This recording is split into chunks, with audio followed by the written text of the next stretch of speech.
Olá a todos, sejam muito bem-vindos ao meu canal. Para quem não me conhece, meu nome é Lucas Estevam e hoje eu vou estar falando não propriamente sobre algum conteúdo em hebraico, mas sim como estudar hebraico e até mesmo outros idiomas. As dicas que eu vou dar aqui são principalmente voltadas ao hebraico, ou pelo menos as experiências que eu tenho e tive em relação ao estudo do hebraico, mas essas dicas podem ser aplicadas em qualquer idioma e inclusive eu aplico essas mesmas dicas para estudar outros idiomas também.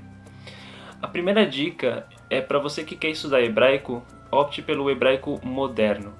É uma recomendação, claro. Partindo da minha experiência, para quem não sabe, há diferentes períodos do hebraico, ou de qualquer idioma, na verdade, porque a língua é algo vivo que vai se modificando ao longo do tempo.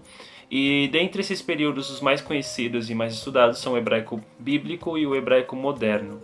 O hebraico bíblico é o hebraico do Antigo Testamento, ou do Tanakh, como o próprio nome já diz, é o hebraico da Bíblia, e o hebraico moderno é o hebraico falado hoje em Israel. Quando eu comecei a estudar hebraico, eu também queria estudar o hebraico bíblico, como a maioria das pessoas, mas na minha universidade só era possível estudar hebraico moderno. Eu estudo arquitetura, mas na minha universidade é possível estudar idiomas, e dentre esses idiomas eu comecei a estudar hebraico. E hoje eu vejo o tanto de vantagens que estudar o hebraico moderno me trouxe. Uma delas é que quando a gente estuda o hebraico falado atualmente, é possível ter uma visão mais ampla de como a língua funciona, uma visão mais ampla de qual é a lógica desse idioma. Porque quando a gente fala do hebraico bíblico, a gente fala de um período do hebraico. Então, se você estudar o hebraico bíblico, dificilmente você vai conseguir ter uma comunicação com falantes de hebraico hoje. Que é uma das vantagens de estudar o hebraico moderno. Hoje eu consigo falar fluentemente com falantes nativos, eu consigo ler os textos do Tanakh que eu tanto queria, porque quando você estuda o hebraico moderno, você depois consegue entender o hebraico bíblico, você consegue ter ferramentas suficientes para fazer essa volta, para o período do hebraico bíblico. E também hoje eu uso o hebraico como um meio de pesquisa. Eu faço uma iniciação científica, que é um tipo de pesquisa, e várias das informações que eu encontrei, eu só consegui encontrar em hebraico. Eu não consegui encontrar nem em inglês e muito menos em português. A segunda dica é em relação às ferramentas que nós temos hoje. Hoje nós sabemos que o estudo, de modo geral, é muito mais fácil do que há alguns anos atrás. Hoje nós temos uma série de aplicativos, nós temos canais no YouTube, nós temos videoaulas, nós temos uma série de ferramentas que podem ser exploradas e podem ser usadas no nosso estudo. Então, por exemplo, uma das ferramentas que eu usei foi o Duolingo, que é um aplicativo de idiomas que você consegue estudar vários idiomas, dentre eles o hebraico. Um dos problemas é que você só consegue estudar hebraico a partir do inglês no Duolingo. Ainda não tem um curso de hebraico para falantes de português, mas se você tem um nível básico de inglês, você consegue acompanhar sem problemas. Também há uma série de outros aplicativos, alguns canais no YouTube com falantes nativos de hebraico que falam sobre assuntos que muitas vezes são difíceis para nós como falantes de português entendermos. Então eu também vou deixar isso na descrição do vídeo. Dica número 3. Não se restrinja ao uso de algum aplicativo em específico ou algum método em específico. Procure variar o seu estudo, procure usar mais de um aplicativo, procure buscar videoaulas de diferentes fontes, procure ver diferentes canais. Porque no caso dos aplicativos, por exemplo, às vezes a gente pode decorar como aquele aplicativo funciona e isso nos traz a falsa ideia de que a gente está avançando no idioma, quando na verdade a gente já tem uma ideia de como o aplicativo funciona ou quais são as frases que vão aparecer ali e a gente decora essas frases, decora esse formato do aplicativo e então a gente não consegue avançar mais no idioma, a gente acaba ficando muito restrito ao que aquele aplicativo apresenta para nós. A minha quarta dica é em relação às 4 habilidades que nós desenvolvemos quando estudamos qualquer idioma, que são a fala, a compreensão, a escrita e a leitura.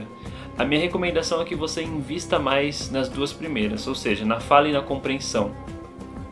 Muitas escolas de idiomas focam muito em gramática, muito em vocabulário, muito em leitura e escrita. Mas as habilidades mais úteis são as habilidades de fala e compreensão. Se você consegue falar bem e compreender bem, você consegue ter uma desenvoltura muito maior em qualquer idioma.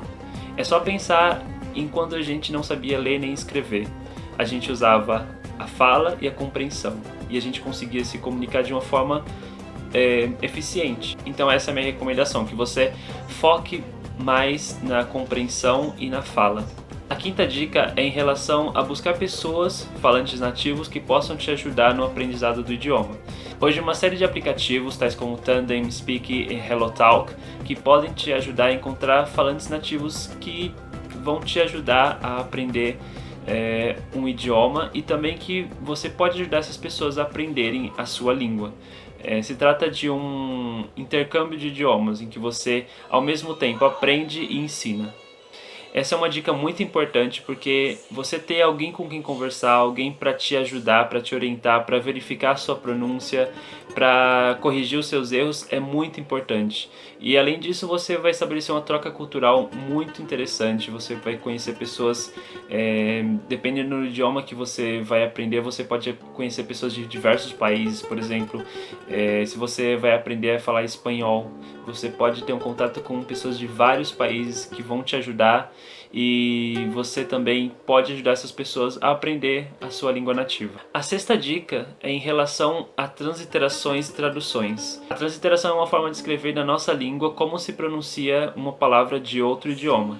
Geralmente isso acontece com idiomas como o hebraico, que tem um alfabeto diferente, então a gente escreve de uma forma que seja mais fácil de saber como se pronuncia aquela palavra. Isso pode ser útil em alguns casos, mas também é um erro quando isso se torna uma rotina, ou seja, se você escreve só usando transliterações e não usa o idioma, não usa o alfabeto específico daquele idioma. Então não se prenda a transliterações e nem traduções. Muitas vezes a gente vai encontrar expressões e palavras que não tem uma tradução exata no nosso. Dica de número 7. Não tenha vergonha de falar e se arrisque. Muitas vezes as pessoas têm vergonha de falar, principalmente quando vão falar com um nativo. Tem vergonha de estabelecer esse contato porque não sabem falar, porque acham que não falam bem. E isso pode ser realidade, a gente pode não falar bem, mas o importante é você tentar estabelecer essa comunicação, que vai ser muito rica, porque se você não tentar criar novas frases, se você não tentar falar de uma outra maneira, se você não tentar usar outros tempos verbais que você acha que você ainda não domina, você nunca vai conseguir avançar na língua. Então é importante você tentar, você se arriscar e não ter vergonha de falar com o nativo.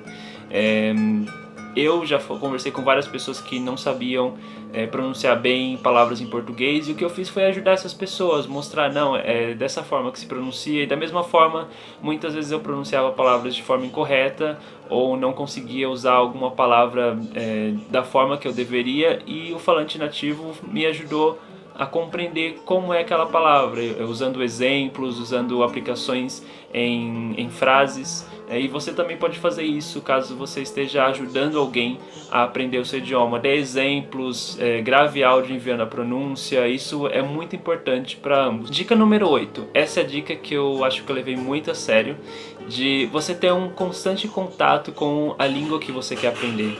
Então não adianta apenas, se você faz aulas, por exemplo, você só ir à aula e você consegue se comunicar na aula, você aprende, mas você não põe em prática aquilo que você aprendeu. Então tente sempre ter algum contato com o idioma, por exemplo, ouvindo música, assistindo filmes, assistindo séries. Hoje há várias possibilidades de você aplicar aquilo que você aprendeu no seu dia a dia. Você pode, sei lá, talvez mudar a língua do seu celular.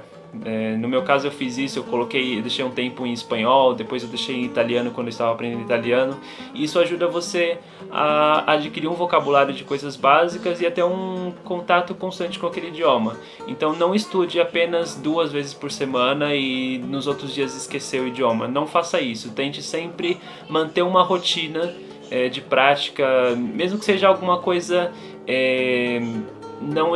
que não seja exatamente um estudo. Por exemplo, hoje eu não vou estudar hebraico, mas eu vou ouvir alguma coisa em hebraico, eu vou ler alguma coisa, eu vou ouvir música, eu vou ouvir rádio, assistir televisão, qualquer coisa que coloque você em contato com aquele idioma. A nona dica é você usar as suas redes sociais para aprender. Elas também podem ser um meio muito importante para o aprendizado de idiomas. Eu lembro quando eu criei minha conta do WhatsApp, depois de um tempo eu queria excluir, porque eu quase não usava, eu conversava com as pessoas mais usando o Facebook. Então, depois de um tempo eu consegui achar uma função para o meu WhatsApp, que seria aprender idiomas. Então eu encontrei alguns grupos no WhatsApp de hebraico, de espanhol, de outros idiomas, e ali eu fui conhecendo pessoas, fui praticando, e o WhatsApp principalmente é uma ferramenta muito prática. Você consegue enviar áudio, você consegue marcar as pessoas e responder. Então essas ferramentas ajudam bastante. Você pode encontrar pessoas de vários níveis. Então, se você é um iniciante, você pode encontrar pessoas que estão no nível mais avançado, pode pedir dica para essas pessoas, pode pedir ajuda. E é importante não ter vergonha, é importante você se arriscar, e se você tem aquele objetivo de aprender um idioma, você fazer de tudo para que você alcance esse objetivo. A última dica, a 10ª e última dica, é de você se divertir aprendendo um idioma. Você não vê o estudo de uma língua como algo forçado, como algo monótono, como algo difícil, mas sim como algo que também te traga prazer, como atividade que te traga diversão. Por exemplo, existem jogos que você pode jogar que se tratam de idiomas. Ontem eu estava jogando um jogo que as pessoas têm que desenhar e você tem que adivinhar qual é o objeto que está sendo desenhado ou qual é o filme, e você pode fazer isso em outros idiomas também. Existem opções de você jogar em português, em espanhol, em inglês, em qualquer idioma. Inclusive eu vou deixar isso também na descrição. Então, essas são as dicas, eu espero que elas sejam úteis no seu estudo de hebraico ou de qualquer outra língua. Se você tem alguma outra dica, algo que funcionou com você, gostaria também de te ouvir. Então você pode escrever nos comentários, seja no Facebook, seja no YouTube. E também, se você gostou desse vídeo, se ele for útil para você, eu gostaria que você se inscrevesse no canal para receber nossos novos vídeos que serão postados. Principalmente se você estuda hebraico, mas eu estou pensando em expandir o canal para outros idiomas também. Eu ainda não sei exatamente como eu vou fazer isso. E compartilhe com seus amigos que também estudam idiomas, curta, enfim. E é isso, eu espero que esse vídeo tenha sido útil e até a próxima.